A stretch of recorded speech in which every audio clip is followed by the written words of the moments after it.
Hey guys, welcome back to my channel.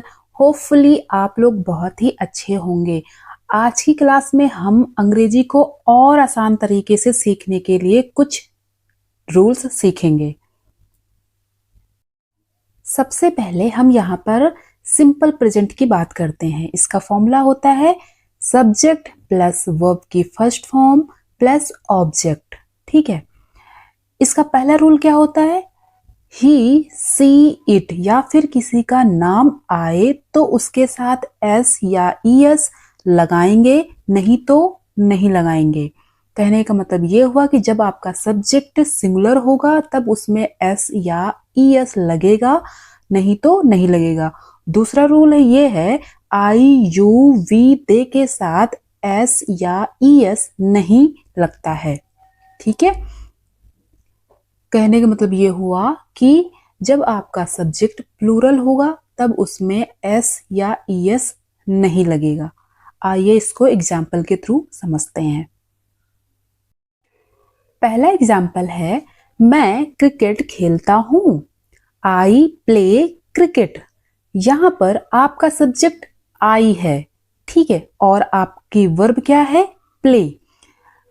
आई आपका singular है, इसलिए प्ले के साथ एस या ईएस नहीं लगा है। दूसरा एग्जाम्पल है वह क्रिकेट खेलती है। सी प्लेज क्रिकेट। यहां आपका सब्जेक्ट सी है, ठीक है। सी आपका सिंगुलर सब्जेक्ट हो गया है, इसलिए यहां पर प्ले की जगह पर प्लेज हो गया है। और एग्जाम्पल के थ्रू समझते हैं। हम अंग्रेजी पढ़ते हैं। We study English. यहां पर आपका सब्जेक्ट हुआ वी, ठीक है, और वी होता है प्लूरल।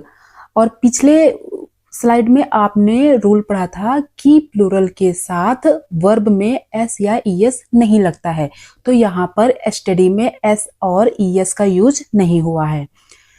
चौथा एग्जाम्पल है वह ऑफिस में काम करता है। He works in an office.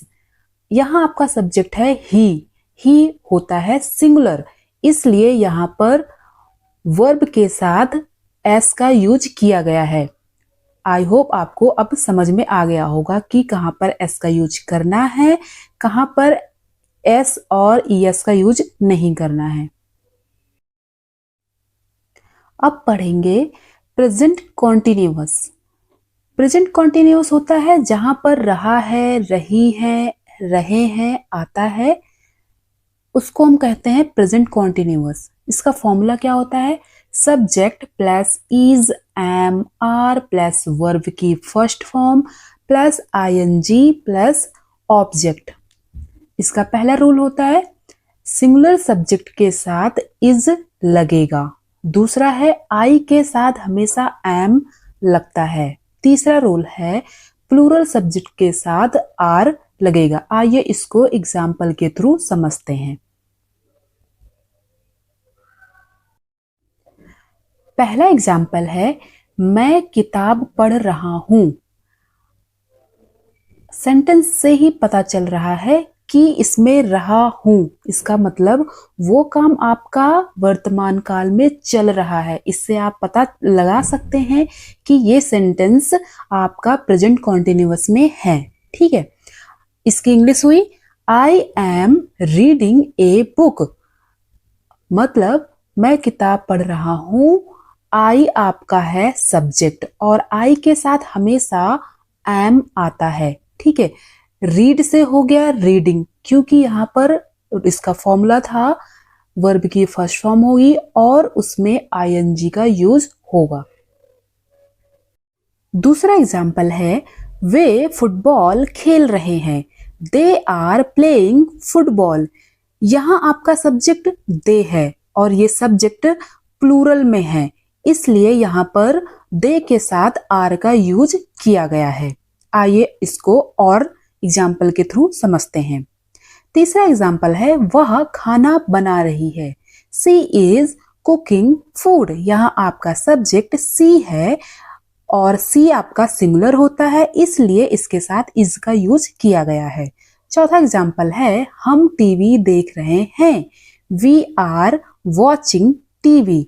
I hope अब आपको समझ में आ गया होगा कि प्रेजेंट कॉन्टिन्यूअस का यूज कैसे किया जाता है। आपका तीसरा टेंस है प्रेजेंट परफेक्ट। अब इसको आप कैसे समझेंगे कि ये प्रेजेंट परफेक्ट ही है। अगर आपके सामने सेंटेंस आए चुका है, चुकी है, चुके हैं, या फिर कोई काम पूरा हो गया है, कर लिया है, ऐसे सेंटेंस आए तो आप समझ जाना है कि ये प्रेजेंट परफेक्ट की बात की जा रही है। आइए इसको समझते हैं। इसका फॉर्मूला होता है subject plus has, have plus verb की यहाँ थर्ड फॉर्म होगी और फिर ऑब्जेक्ट होगा। पहला रूल है, अगर आपका सब्जेक्ट सिंगुलर है तो उसके साथ हैज लगता है, और अगर आपका सब्जेक्ट प्लूरल है तो उसके साथ हैव लगता है। आइए इसको एग्जाम्पल के थ्रू समझते हैं।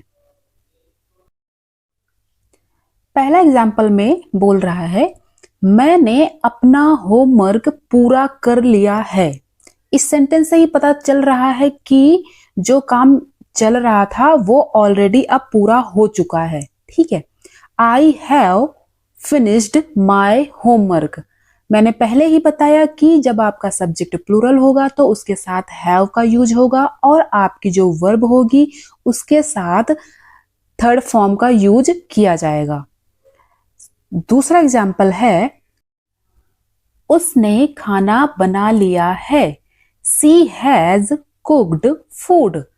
यहां पर आपका सब्जेक्ट सी है और सी जो होता है वो सिंगुलर होता है, इसलिए इसके साथ हैज का यूज किया गया है। और यहाँ पर आपकी वर्ब है कुक, और आपको पता है कि प्रेजेंट परफेक्ट में वर्ब की थर्ड फॉर्म का यूज किया जाएगा, इसलिए कुक से कुक्ड हो गया है। आइए इसको और एग्जाम्पल के थ्रू समझते हैं। तीसरा एग्जाम्पल है, हम वह फिल्म देख चुके हैं। We have seen that movie. वी आपका है सब्जेक्ट और ये है प्लूरल, इसके साथ हैव का यूज किया गया है और यहां पर सी की थर्ड फॉर्म सीन का यूज किया गया है। ठीक है, चौथा एग्जाम्पल है, उसने नई कार खरीद ली है। He has bot a new car. यहाँ पर आपका सब्जेक्ट है ही और इसके साथ आया है हैज और बाई का थर्ड फॉर्म बॉट हो चुका है। आई होप अब आपको समझ में आ गया होगा। चौथा टेंस आपका प्रेजेंट परफेक्ट कॉन्टिन्यूअस आता है। इसका फॉर्मूला होता है सब्जेक्ट हैज, हैव और इसके साथ बीन का यूज होता है।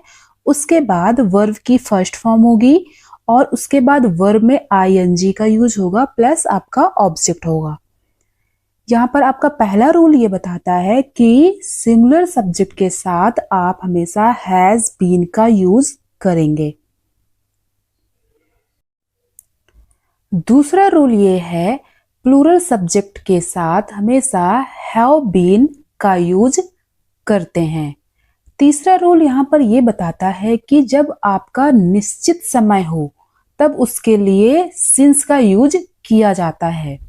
चौथा रूल ये है, जब आपका समय अनिश्चित हो, मतलब उसके बारे में आपको कोई कंफर्म आइडिया ही नहीं हो, तब आप वहां पर फॉर का यूज करते हैं। आइए इस रूल को भी हम एग्जाम्पल के थ्रू समझते हैं। पहला एग्जाम्पल बोल रहा है, मैं सुबह से पढ़ रहा हूं। I have been studying since morning. ठीक है, आपको सेंटेंस पढ़कर ही पता चल रहा है कि इसमें एक निश्चित टाइम बताया गया है। ठीक है, इसलिए यहां पर सिंस का यूज हुआ है। दूसरी बात ये कि स्टडीइंग में आईएनजी का यूज हुआ है तो आपको पता चल गया कि ये कॉन्टिन्यूअस है। लेकिन अब आपको ये कैसे पता चलेगा कि ये प्रेजेंट परफेक्ट कॉन्टिन्यूअस है? ठीक है, तो यहां पर ध्यान देने वाली बात ये है कि ये काम शुरू हुए काफी टाइम बीत चुका है, मतलब कुछ टाइम पहले ये काम शुरू हुआ है और अभी तक ये चल रहा है, तो इससे आप पता लगा सकते हैं कि ये प्रेजेंट परफेक्ट कॉन्टिन्यूअस है। दूसरा एग्जाम्पल क्या कह रहा है आपका, वह 2 घंटे से काम कर रही है। She has been working for 2 hours. सी आपका सब्जेक्ट है, सिंगुलर है, इसलिए उसके साथ हैज बीन का यूज हुआ है। ठीक है, वर्किंग आया है क्योंकि ये कॉन्टिन्यूअस है। फॉर का यूज इसलिए हुआ है क्योंकि 2 घंटे, दिन के कौन से 2 घंटे हैं इसका कोई टाइम निश्चित नहीं बताया गया है, इसलिए यहाँ पर आपका टाइम अनिश्चित है, इसलिए यहाँ पर फॉर का यूज किया गया है। आई होप अब आपको समझ में आ गया होगा। तीसरा एग्जाम्पल आपका क्या कह रहा है, वे शाम 5 बजे से खेल रहे हैं। They have been playing since 5 PM। आपका सब्जेक्ट दे है, इसलिए इसके साथ हैव बीन आया है। सिंस का यूज इसलिए किया गया है क्योंकि यहाँ पर एक निश्चित टाइम बताया गया है कि वे शाम के 5 बजे से खेल रहे हैं। ठीक है, चौथा एग्जाम्पल है, हम यहाँ 3 साल से रह रहे हैं। We have been living here for 3 years. We आपका प्लूरल है, इसलिए इसके साथ have been का यूज किया गया है। for का यूज इसलिए किया गया है क्योंकि यहाँ पर आपका जो साल बताया गया है वो निश्चित नहीं है कि आप कौन से साल से, कौन से ईयर से यहाँ पर रह रहे हैं, इसलिए यहाँ पर for का यूज किया गया है।